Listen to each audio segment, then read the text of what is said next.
सांगली विश्रामबाग परिसरात घरफोडी करणाऱ्या दोघा संशयितांच्या पोलिसांनी मुसक्या आवळल्या। या दोघांकडून घरफोडीतील साहित्यासह 1,12,420 रुपयांचा मुद्देमाल जप्त केला। विश्रामबाग पोलिसांच्या गुन्हे प्रकटीकरण शाखेने सदरची कारवाई केली। यश संजय करांडे वय वर्ष 22 राहणार वानलेसवाडी आणि अमित अनिल गायकवाड वय वर्ष 22 राहणार बेथलहेम नगर अशी अटक केलेल्यांची नावे आहेत। याबाबत अधिक माहिती अशी की वानलेसवाडी येथे राहणाऱ्या एरिक काळे यांचे दुकान फोडून अज्ञात चोरट्यांनी चोरी केली होती। याबाबत विश्रामबाग पोलीस ठाण्यात गुन्हा दाखल झाला होता। शहरात घरफोडी करणाऱ्या संशयितांचा शोध विश्रामबाग पोलीस ठाण्याचे गुन्हे प्रकटीकरण शाखेचे कर्मचारी शोध घेत होते। यावेळी पेट्रोलिंग करत असताना हॉटेल राबता येथे दोन तरुण मोटरसायकलवरून संशयितरित्या फिरताना दिसले।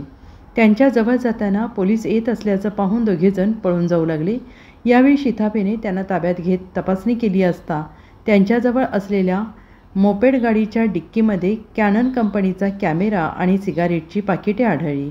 या मुद्देमालाबाबत चौकशी केली असता त्यांनी घरफोडी केल्याची कबुली दिली। त्यावेळी त्यांच्याकडून मोटरसायकलसह 1,12,000चा मुद्देमाल जप्त करण्यात आला। Bureau report SBN Marathi Sangli.